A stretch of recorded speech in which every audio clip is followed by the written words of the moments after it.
A light is hidden beneath the ice, in the middle of an endless steppe, covered by a gray sky. Tracks stretch out like a thin line, crossing a frozen lake. And on that lake, there's a rusty train slowly moving forward. Snow has blended into the train's roof inside. Time feels frozen. With every step, the wooden boards creak. Gas lamps flicker. The cold steals your breath.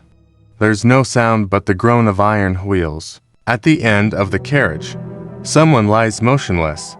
A blanket covers them, their face is pale. The doctor standing over them lowers his glasses and leans toward the body. He was alive last night, now his heart has stopped. There are 5 passengers on the train, strangers to one another yet now bound by the same fate. The first to speak is a soldier, collar of his uniform tightly fastened.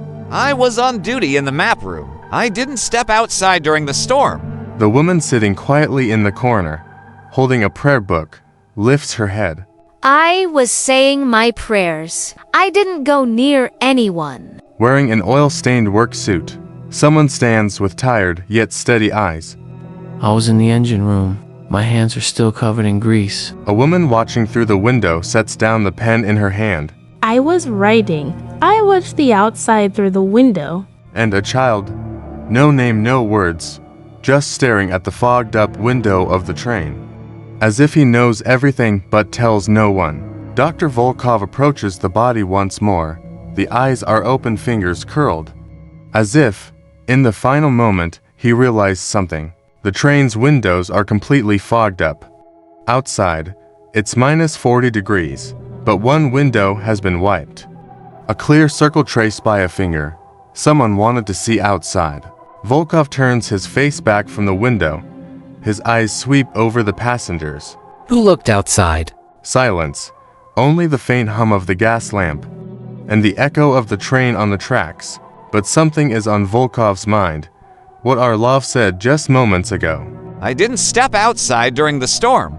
But no clock ever chimes inside this train. When the storm begins, compasses go haywire and watches stop. Time is held captive here. No one can ever be sure when anything happens. But Orlov knows how long the storm lasted. He says he didn't go outside during the storm.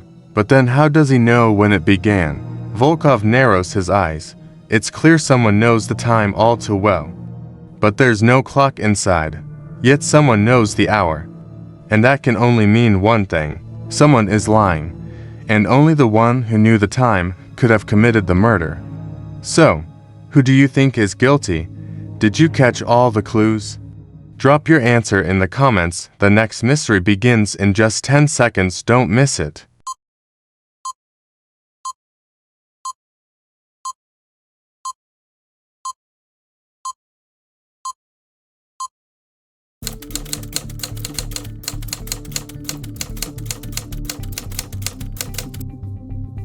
In this place forgotten by time, someone is lying. 1952 in the Soviet North, at a psychiatric clinic unknown to anyone. 7 floors beneath the ground, where the mold of steel and time vie with silence. A scream echoed, a short, sharp scream that pierces the soul. When the morning shift came down, Dr. Sergei was nowhere to be found. There was only one sentence on the walls of the room. It's unclear whether it was blood or paint. Reality is hidden in dreams. I spent the night in the electroshock archive. The files are chaotic, just like the patient's. Clinic administrator calm, controlled, but the voice very slow, overly cautious. I was on duty in the generator room. I didn't speak a word all night. Disciplined, of military background, but his eyes seemed to remember things that had never been spoken. I was in the laundry room. A steam pipe exploded. I don't know who went where in that chaos. Tired, her voice trembled, but her hands very clean. When I last saw him, his eyes were closed. But he wasn't dreaming. A delusional painter, but every one of his paintings is eerily accurate. I was sending a signal to the station. I heard sounds from outside, but it could be an echo. The only connection between the clinic and the outside world, but that night the connection was severed. Sergei's room was locked from the inside. Outside, it was minus 40 degrees. Escape was impossible. There was only one cassette on the table, and on the cassette just 3 words. Someone silenced his memory, or they silenced his body forever. Valentina said, I examined the files. But the logbook, it says that the hypnosis lab was closed that night. Mikhail said, I never spoke, but in Ivan's painting he is depicted shaking hands with a shadow. Anya said, the pipe exploded, but the only clothes drying in the generator room were her uniform. Yuri said, I heard a sound, but the records are clear. The radio station was completely closed that night. And Ivan, in his painting, he depicted the clock on Sergei's desk, but the clock had disappeared that night. How did Ivan draw it?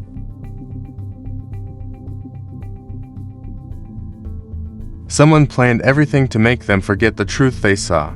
But one detail, just one detail, reveals the whole lie. Who do you think is guilty? Did you listen carefully to the details? Write your answer in the comments and subscribe to my channel to catch the next puzzles.